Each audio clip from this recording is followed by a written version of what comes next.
ಕೆಲವರು ನಿಮ್ಗೆ ಪದೇ ಪದೇ ಹೇಳ್ತಾ ಇರ್ತಾರೆ, ನೀನ್ ತಪ್ಪು ಮಾಡ್ತಾ ಇದೀಯಾ, ನೀನು ಓವರ್ ರಿಯಾಕ್ಟ್ ಮಾಡ್ತಾ ಇದೀಯಾ, ನೀನ್ ಹೇಳ್ತಾ ಇರೋದು ತಪ್ಪು, ನೀನ್ ಏನೇ ಹೇಳಿದ್ರು ತಪ್ಪು ಅಂತ ಹೇಳ್ತಾ ಇರ್ತಾರೆ. ಈಗ ತಪ್ಪು ಮಾಡೋದು ಎಲ್ರೂ ಸಹಜ. ಬಟ್ ತುಂಬಾ ಸತಿ ನೀವು ಅಬ್ಸರ್ವ್ ಮಾಡಿರ್ತೀರಿ, ನೀವ್ ಎಷ್ಟೇ ಕರೆಕ್ಟ್ ಆಗಿ ಮಾತಾಡ್ತಾ ಇದ್ರು, ಎಷ್ಟೇ ಕರೆಕ್ಟ್ ಆಗಿ ನಿರ್ಧಾರಗಳನ್ನ ತಗೊಳ್ತಾ ಇದ್ರು ಕೂಡ ನಿಮ್ಮ ಸುತ್ತಮುತ್ತ ಇರೋರು ನೀನೇ ತಪ್ಪು ಅಂತ ಹೇಳ್ತಾ ಇರ್ತಾರೆ. ಕೆಲವೊಂದು ಆರ್ಗ್ಯುಮೆಂಟ್ ಗಳಲ್ಲಿ ನೀವ್ ಎಷ್ಟೇ ಸರಿಯಾಗಿ ಮಾತಾಡ್ತಾ ಇದ್ರು ಕೂಡ ನಿಂದೇ ತಪ್ಪು ಅನ್ನುವ ರೀತಿನಲ್ಲಿ ಎಲ್ರು ಕೂಡ ನಿಮ್ ಹತ್ರ ಮಾತಾಡ್ತಾ ಇರ್ತಾರೆ. ಸೊ ಈ ರೀತಿ ಆಗ್ತಾ ಇದ್ರೆ ನಿಮ್ಮನ್ನ ನೀವು ಯಾವಾಗ ಆಯ್ಕೆ ಮಾಡ್ಕೊಳ್ತೀರಿ ಆವಾಗ ಮಾತ್ರ ಚೇತರಿಕೆ ಅನ್ನೋದು ಪ್ರಾರಂಭ ಆಗುತ್ತೆ. ಅಂದ್ರೆ ಹೀಲಿಂಗ್ ಅನ್ನೋದು ಶುರು ಆಗೋದೇನೆ when you start choosing yourself. ಇದನ್ನ ಯಾವ ರೀತಿ ಮಾಡೋದು ಅನ್ನೋದನ್ನ ಇವತ್ತಿನ ವಿಡಿಯೋನಲ್ಲಿ ನಾವು ನೋಡ್ತಾ ಹೋಗೋಣ. Welcome back to my YouTube channel. ನೀವು ನೋಡ್ತಾ ಇರೋ positive vibes Karnataka YouTube channel. ನಾನು ನಿಮ್ಮ Chaitra, counselling psychologist and narcissism recovery coach.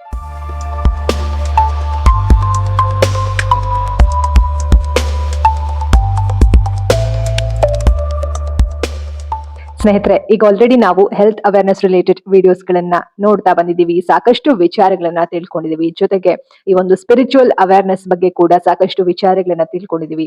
ಸೋಲ್ ಅಂತಂದ್ರೆ ಏನು, ಆತ್ಮ ಅಂತಂದ್ರೆ ಏನು, ಕೆಲವರು ಯಾಕೆ ವಿಭಿನ್ನವಾಗಿ ಫೀಲ್ ಮಾಡ್ತಾರೆ, ಎಲ್ರಿಗಿನ ನಾವು ಡಿಫ್ರೆಂಟ್ ಅಂತ ಯಾಕೆ ಫೀಲ್ ಮಾಡ್ತಾರೆ. ಈ ಒಂದು ಹೆಲ್ತ್ ರಿಲೇಟೆಡ್ ಸೀರೀಸ್ ನಲ್ಲಿ ಸಾಕಷ್ಟು ರೀತಿಯ ಕಾಯಿಲೆಗಳು, ರೋಗ ರುಜಿನಗಳು ಮನುಷ್ಯನ ದೇಹಕ್ಕೆ ಯಾಕೆ ಬರುತ್ತೆ, ಮನಸ್ಸಿನ ಆರೋಗ್ಯಕ್ಕೂ ದೇಹದ ಆರೋಗ್ಯಕ್ಕೂ ಅವಿನಾಭಾವ ಸಂಬಂಧ ಹೇಗಿದೆ ಅನ್ನುವಂತಹ ವಿಚಾರಗಳನ್ನ ತಿಳಿಸ್ಕೊಟ್ಟಿದ್ದೀನಿ. ಸೊ ಜೊತೆಗೆ ಈ ಒಂದು ನಾರ್ಸಿಸಿಸಮ್ ರಿಕವರಿ ಕಾನ್ಸೆಪ್ಟ್ ಗಳನ್ನ ಸಾಕಷ್ಟು ನಾವು ತಿಳ್ಕೊಳ್ತಾ ಬರ್ತಾ ಇದೀವಿ. ಸೊ ಈ ಒಂದು ಮೈಂಡ್ ಬಾಡಿ ಸೋಲ್ ಹೀಲಿಂಗ್, ಮನಸ್ಸು ದೇಹ ಆತ್ಮ ಚೇತರಿಕೆಯ ಸೀರೀಸ್ ಗಳನ್ನ ನಾವು ನೋಡ್ತಾ ಬರ್ತಾ ಇದೀವಿ. ಸೊ ನೀವೇನಾದ್ರು ಫಸ್ಟ್ ಟೈಮ್ ನನ್ನ ಚಾನಲ್ ನೋಡ್ತಾ ಇದ್ರೆ ಪಾಸಿಟಿವ್ ವೈಬ್ಸ್ ಕರ್ನಾಟಕ ಚಾನಲ್ಗೆ ಸಬ್ಸ್ಕ್ರೈಬ್ ಮಾಡ್ಕೊಂಡು ಬೆಲ್ ಐಕಾನ್ ನ ಒತ್ತಿ. ಹಾಗೆ ನಾನು ಯಾವುದೇ ವಿಡಿಯೋ ಹಾಕಿದ್ರು ಕೂಡ ನಿಮ್ಗೆ ನೋಟಿಫಿಕೇಶನ್ ಬರುತ್ತೆ. ಸೊ ನಿಮ್ಗೆ ಏನಾದ್ರು ಕೌನ್ಸಿಲಿಂಗ್ ಸೆಷನ್ಸ್ ಅಟೆಂಡ್ ಮಾಡಬೇಕು ಅಂತ ಇದ್ರೆ ಸ್ಕ್ರೀನ್ ಮೇಲೆ ಕೊಟ್ಟಿರುವಂತಹ ನಂಬರ್ಗೆ ಕಾಲ್ ಮಾಡಿ ಕೌನ್ಸಿಲಿಂಗ್ ಸೆಷನ್ ನ ಬುಕ್ ಮಾಡ್ಕೊಳ್ಬಹುದು. ಜೊತೆಗೆ ಇಮೇಲ್ ಐಡಿ ಕೂಡ ಕೊಟ್ಟಿರ್ತೀನಿ, ನೀವು ನನ್ನ ಕಾಂಟ್ಯಾಕ್ಟ್ ಮಾಡಿ ಪರ್ಸನಲ್ ಆಗಿ ಗೈಡೆನ್ಸ್ ಕೂಡ ತಗೊಳ್ಬಹುದು ಸ್ನೇಹಿತರೆ. ಇಷ್ಟನ್ನು ಹೇಳ್ತಾ ಇವತ್ತಿನ ಒಂದು ಟಾಪಿಕ್ ನ ತಡ ಮಾಡ್ದಿರಾ ಶುರು ಮಾಡೋಣ ಬನ್ನಿ ಸ್ನೇಹಿತರೆ. ಸೊ ಹೀಲಿಂಗ್ ಅನ್ನೋದು ಯಾವಾಗ ಪ್ರಾರಂಭ ಆಗುತ್ತೆ, ಈ ಒಂದು ಚೇತರಿಕೆ ಅನ್ನೋದು ಯಾವಾಗ ಪ್ರಾರಂಭ ಆಗುತ್ತೆ ಅಂತಂದ್ರೆ ನಿಮ್ಮನ್ನ ನೀವು ಯಾವಾಗ ಆಯ್ಕೆ ಮಾಡ್ಕೊಳ್ತೀರಿ ಅವಾಗ ಚೇತರಿಕೆ ಅನ್ನೋದು ಪ್ರಾರಂಭ ಆಗುತ್ತೆ. ಯಾವ ರೀತಿ ನಮ್ಮನ್ನ ನಾವು ಆಯ್ಕೆ ಮಾಡ್ಕೊಳ್ಳೋದು ಅಂತ ನೋಡ್ತಾ ಹೋಗೋಣ ಒಂದೊಂದಾಗಿ. ಸೊ ಫಸ್ಟ್ ನೀವು you should stop begging to be understood. ಅಂದ್ರೆ ನಿಮ್ಮನ್ನ ಯಾರಾದ್ರೂ ಅರ್ಥ ಮಾಡ್ಕೊಳ್ಬೇಕು ಅನ್ನುವಂತಹ ಒಂದು ಮನಸ್ಥಿತಿಯಿಂದ ನೀವು ಹೊರಗಡೆ ಬರ್ಬೇಕು. ನೀವು ಬೇಡ್ಕೊಳ್ಳೋದನ್ನ ಬಿಡ್ಬೇಕು. ಬೇರೆಯವರಿಗೆ ನೀವು ನನ್ನನ್ನು ಅರ್ಥ ಮಾಡ್ಕೊಳ್ಳಿ ಅಂತ ಬೇಡ್ಕೊಳ್ಳುವಂತದ್ದನ್ನ ಮೊದಲು ಬಿಡ್ಬೇಕು.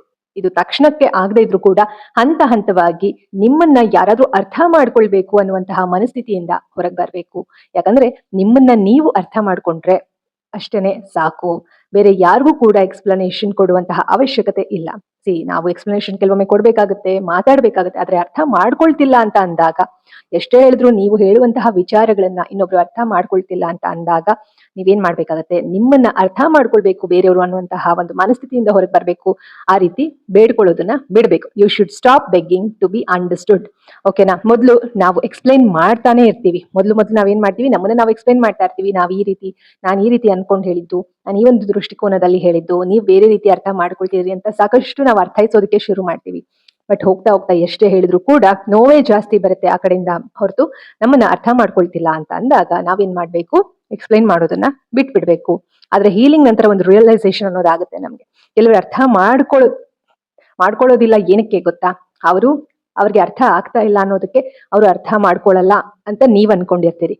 ಆದರೆ ಇರುವ ಸತ್ಯಾಂಶ ಏನಂತಂದ್ರೆ, ಅವ್ರಿಗೆ ಅರ್ಥ ಆಗಿದ್ರು ಕೂಡ ಅವರ ಒಂದು ಮೈಂಡ್ ಸೆಟ್ ಯಾವ ರೀತಿ ಮಾಡ್ಕೊಂಡಿರ್ತಾರೆ ಅಂದ್ರೆ, ಅರ್ಥ ಆಗದೇ ಇರುವ ರೀತಿನಲ್ಲಿ ಅವರು ಮಾಡ್ಕೊಂಡಿರ್ತಾರೆ. ಅರ್ಥ ಮಾಡಿಕೊಳ್ಳುವಂತಹ ಆಸಕ್ತಿನ ಅವರು ಹೊಂದಿರೋದಿಲ್ಲ. ನೀವು ಹೇಳುವಂತಹ ವಿಚಾರಗಳನ್ನ, ನಿಮ್ಮ ಒಂದು ದೃಷ್ಟಿಕೋನವನ್ನ, ಯುವರ್ ಪರ್ಸ್ಪೆಕ್ಟಿವ್, ನಿಮ್ಮ ಒಂದು ಏನು ದೃಷ್ಟಿಕೋನದಲ್ಲಿ ನೀವು ಮಾತಾಡ್ತಾ ಇರ್ತೀರಿ ಆ ಒಂದು ವಿಷಯಗಳನ್ನ ನೀವ್ ಯಾರಿಗೆ ಹೇಳ್ತಾ ಇರ್ತೀರಿ ಅವರು ಆಸಕ್ತಿ ತೋರ್ಸೋದಿಲ್ಲ, ಅವ್ರಿಗೆ ಆಸಕ್ತಿ ಇರೋದಿಲ್ಲ ಕೇಳೋದಕ್ಕೆ. ಓಕೆನಾ. ಸೊ ಇದನ್ನ ನೀವು ಅರ್ಥ ಮಾಡ್ಕೊಂಡು you have to stop begging to be understood. ಆಮೇಲೆ ಏನ್ ಮಾಡ್ತಾರೆ ಅವರು, ನೀನೇ ಓವರ್ ರಿಯಾಕ್ಟ್ ಮಾಡ್ತಿದ್ಯಾ ಅಂತ ಹೇಳ್ಬಿಡ್ತಾರಲ್ವಾ. ಸೊ ಹಾಗಾಗಿ ಅವಾಗ ನೀವು ಈ ರೀತಿ ನಾನು ಏನ್ ಹೇಳ್ಕೊಟ್ಟೆ ಈಗ ಆ ರೀತಿ ಮೈಂಡ್ ಸೆಟ್ ಅಲ್ಲಿ ನೀವು ಇದ್ರೆ ನೀವು ಓವರ್ ಆಗಿ ಎಕ್ಸ್ಪ್ಲೈನ್ ಮಾಡೋದು ಕೂಡ ನಿಧಾನವಾಗಿ ಕಮ್ಮಿ ಆಗ್ತಾ ಹೋಗುತ್ತೆ. ಯಾರಿಗೂ ಕೂಡ ನಿಮ್ಮನ್ನ ನೀವು ಹೆಚ್ಚು ಎಕ್ಸ್ಪ್ಲೈನ್ ಮಾಡುವಂತಹ ಅವಶ್ಯಕತೆ ಇರೋದಿಲ್ಲ. ಓಕೆನಾ. ಎರಡನೇದಾಗಿ you should start protecting your peace. ನಿಮ್ಮ ಒಂದು ನೆಮ್ಮದಿಯನ್ನ, ಶಾಂತಿಯನ್ನ ಕಾಪಾಡ್ಕೊಳ್ಳೋದು ನಿಮ್ಮ ಒಂದು ಜವಾಬ್ದಾರಿ ಆಗಿರುತ್ತೆ. ಅದನ್ನ ಪ್ರೊಟೆಕ್ಟ್ ಮಾಡ್ಕೊಳ್ಳೋದಕ್ಕೆ ಇವಾಗ್ಲಿಂದಾನೇ ಪ್ರಾರಂಭ ಮಾಡ್ಬೇಕು. ಹೀಲಿಂಗ್ ಆದ ನಂತರ ಬಿಗ್ಗೆಸ್ಟ್ ಚೇಂಜ್ ಅಂತಂದ್ರೆ ಏನು ಅಂದ್ರೆ, ನಮ್ಮನ್ನ ನಾವು ಪ್ರೊಟೆಕ್ಟ್ ಮಾಡ್ಕೊಳ್ಳೋದು, ನಮ್ಮ ಶಾಂತಿಯನ್ನ ಪ್ರೊಟೆಕ್ಟ್ ಮಾಡ್ಕೊಳ್ಳೋದೇ ನಿಜವಾದ ಹೀಲಿಂಗ್. ಅಂದ್ರೆ ನಿಜವಾದ ಚೇತರಿಕೆ ಆಗ್ತಾ ಆಗ್ತಾ ನೆಕ್ಸ್ಟ್ ಸ್ಟೇಜ್ ಏನಂದ್ರೆ ಹೀಲಿಂಗ್ ನಂತರ, ಅಂದ್ರೆ ಹೀಲಿಂಗ್ ಆದ ನಂತರ ಏನಾಗುತ್ತೆ. ಈಗ ಹೀಲಿಂಗ್ ಅಂತಂದ್ರೆ ಇವಾಗ ಫಸ್ಟ್ ನಿಮ್ಗೆ ಸಾಕಷ್ಟು ವಿಚಾರಗಳು ನೀವು ಅಂದುಕೊಂಡ ರೀತಿನಲ್ಲಿ ಆಗ್ತಾ ಇರೋದಿಲ್ಲ, ಎಲ್ಲವೂ ಕೂಡ ಬೇರೆ ರೀತಿನಲ್ಲಿ ಇರುತ್ತೆ. ಸೊ ಅದ್ ಯಾವಾಗ ನಿಮಗೆ ರಿಯಲೈಸ್ ಆಗುತ್ತೆ, ಓ ನಾನು ಈ ರೀತಿ ಅನ್ಕೊಂಡಿದ್ದೆ, ಅದು ಸರಿ ಇಲ್ಲ, ಇದು ಸರಿ ಇದೆ, ಇದು ವಾಸ್ತವ ಅಂತ ಯಾವಾಗ ಅನ್ಸುತ್ತೆ, ಅವಾಗ ಒಂದ್ ರೀತಿ ಅವೇಕನಿಂಗ್, ಸ್ಪಿರಿಚುವಲ್ ಅವೇಕನಿಂಗ್ ಅನ್ನೋದು ಆಗುತ್ತೆ, ಜ್ಞಾನೋದಯ ಅನ್ನೋದಾಗುತ್ತೆ, ಅರಿವುಗಳು ಬರುತ್ತೆ. ಅದಾದ ನಂತರ ಏನಾಗುತ್ತೆ ಅಂತಂದ್ರೆ ನಿಮ್ಮ ಒಂದು ನೆಮ್ಮದಿಯನ್ನ ಕಾಪಾಡ್ಕೊಳ್ಬೇಕು ಅನ್ನೋದನ್ನ ನೀವು ಕಲಿತಾ ಹೋಗ್ತೀರಿ. ಓಕೆನಾ. ಇದ್ರ ಜೊತೆಗೆ ಪ್ರತಿಯೊಂದು ಆರ್ಗ್ಯುಮೆಂಟ್ಗೂ ನೀವು ರಿಯಾಕ್ಟ್ ಮಾಡೋದಿಲ್ಲ, ಬದಲಿಗೆ ರೆಸ್ಪಾಂಡ್ ಮಾಡ್ತೀರಿ. ಈಗ ಮನುಷ್ಯರು ಅಂದ್ಮೇಲೆ ಪ್ರತಿಯೊಬ್ರು ರಿಯಾಕ್ಟ್ ಮಾಡ್ತೀವಿ, ನಾನು ಕೂಡ ರಿಯಾಕ್ಟ್ ಮಾಡಿದ್ದೀನಿ ಅಲ್ವಾ ಸಾಕಷ್ಟು ಬಾರಿ. ಎಲ್ಲ ನೀವು ನೋಡಿರಬಹುದು ರಿಯಾಕ್ಷನ್ಸ್ ಅನ್ನ, ಕೆಲವರು ನಿಮ್ಮ ಒಂದು ಲೈಫಲ್ಲಿ ಕೂಡ ನೋಡಿರ್ಬೋದು.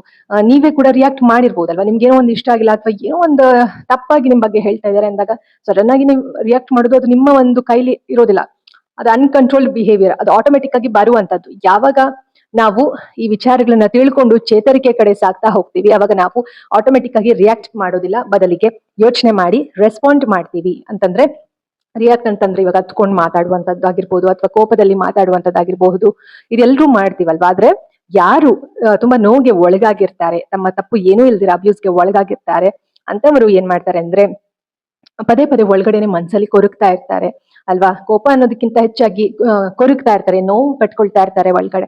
ಸೊ ಆ ರೀತಿ ಕೂಡ ಆಗೋದು ತಪ್ಪಬೇಕು.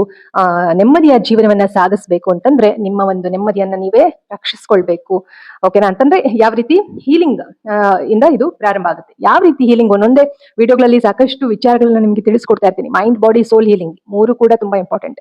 ಅವಾಗ ಓವರ್ ಆಲ್ ವೆಲ್ ಬೀಯಿಂಗ್ ನಮ್ಗೆ ಏನು ಒಳ್ಳೆಯ ರೀತಿಯಲ್ಲಿ ನಮ್ಗೆ ಏಳಿಗೆ ಆಗ್ತಾ ಹೋಗುತ್ತೆ. ಅಂದ್ರೆ ಏಳಿಗೆ ಅಂತಂದ್ರೆ ಇಲ್ಲಿ ಮಾನಸಿಕವಾಗಿ ಅಲ್ವಾ, ಬರೀ ನಾವು ದುಡ್ಡಲ್ಲಿ ನೋಡಬಾರ್ದು, ಮಾನಸಿಕವಾಗಿ ಕೂಡ ನಾವು ನೆಮ್ಮದಿಯ ಜೀವನವನ್ನ ಸಾಗಿಸ್ಬೇಕು.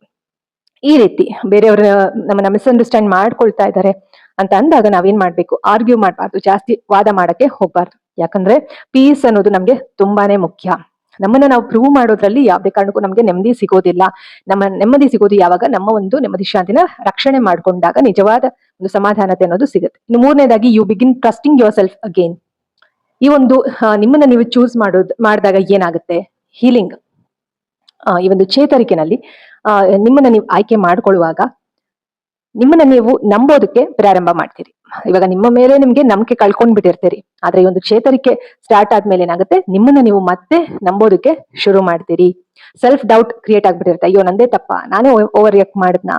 ನೀವು ರಿಯಾಕ್ಟ್ ಮಾಡುವ ಹಾಗೆ ಮಾಡಿರ್ತಾರೆ ಕೆಲವರು, ಅದು ಕೂಡ ನಿಮ್ಗೆ ಅರಿವಾಗ್ತಾ ಆಗ್ತಾ ಏನಾಗುತ್ತೆ, ಇಲ್ಲ ಅವ್ರು ಮಾಡಿದ್ರಿಂದ ಆ ರೀತಿ, ಅವ್ರ ಕೆಲವೊಂದು ವಿಚಾರಗಳು ಆ ರೀತಿ ಮಾಡಿ ನಡ್ಕೊಂಡಿದ್ರಿಂದ, ನಂದೇನು ತಪ್ಪಿಲ್ಲ ಅಂದ್ರೂ ಅವರು ನಂದೇ ತಪ್ಪು ಅಂತ ಅವ್ರು ಮಾತಾಡಿದ್ರಿಂದ ನಾನು ಈ ರೀತಿ ರಿಯಾಕ್ಟ್ ಮಾಡಿದೆ ಅಂತ ನಿಮ್ಗೆ ಮನವರಿಕೆ ಆಗಿ ನಿಮ್ಗೆ ನಿಮ್ಮ ಮೇಲೆ ನಂಬಿಕೆ ಜಾಸ್ತಿ ಆಗತ್ತೆ.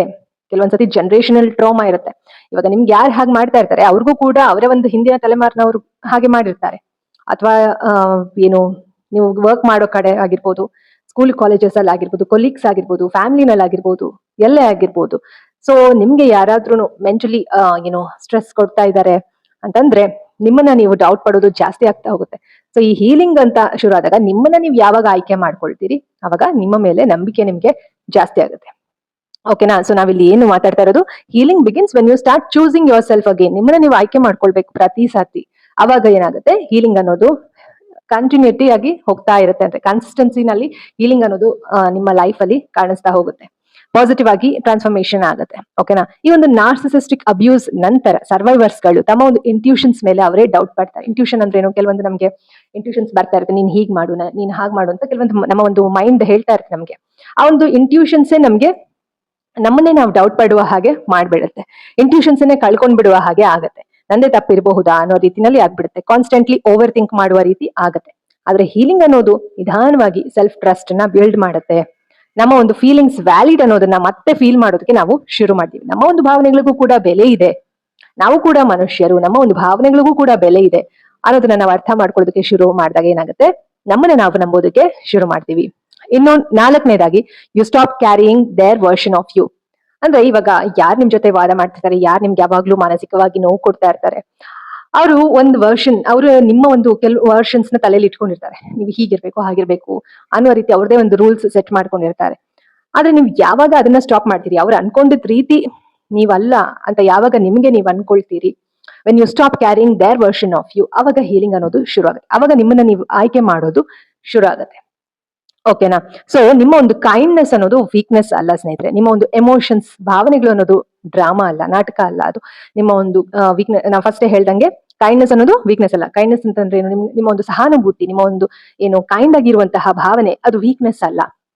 ಜೊತೆಗೆ ನಿಮ್ಮ ಒಂದು ಬೌಂಡ್ರೀಸ್, ಗಡಿಗಳು ಅಂದ್ರೆ ಆ ಏನು ನಿಮ್ಮ ಒಂದು ಏನು ಇಷ್ಟ ಅಥವಾ ನಿಮ್ಮ ಒಂದು ಏನು ಆಯ್ಕೆಗಳು ಏನಿರುತ್ತೆ, ಅದಕ್ಕೆ ಏನಾದ್ರು ಯಾರಾದ್ರು ವಿರೋಧ ಮಾಡ್ತಾರೆ ಕೆಲವೊಂದ್ಸತಿ ಇಲ್ಲ ಅಂತ ಹೇಳಿ ನೀವು ಸ್ವಲ್ಪ ಒಂದು ಬಾರ್ಡರ್ ನಲ್ಲಿ ಒಂದು ಲೈನ್ ಹಾಕಿರ್ತೀರಿ. ಆ ಒಂದು ಗಡಿ, ಇವಾಗ ಯಾರಿಗೋ ಏನೋ ನೀವು ಟೈಮ್ ಕೊಡ್ಬೇಕಿರುತ್ತೆ, ಕೊಡಕ್ಕಾಗಲ್ಲ, ಜೊತೆಗೆ ಎಲ್ಲ ಹೋಗ್ಬೇಕಾಗಿರುತ್ತೆ, ಹೋಗಕ್ಕಾಗಲ್ಲ, ನೋ ಅಂತ ಹೇಳ್ತೀರಿ, ಒಂದು ಬೌಂಡ್ರಿನ ಸೆಟ್ ಮಾಡ್ತೀರಿ.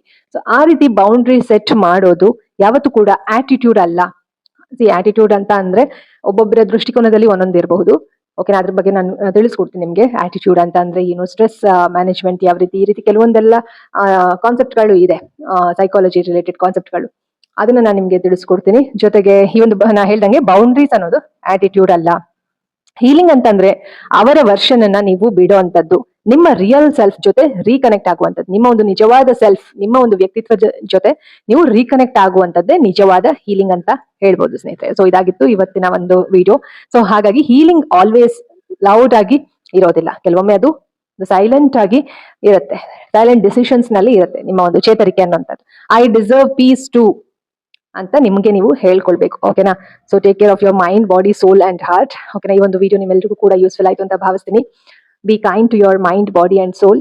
ಇಷ್ಟನ್ನ ಹೇಳ್ತಾ ಇವತ್ತಿನ ವಿಡಿಯೋ ಮುಗಿಸೋಣ.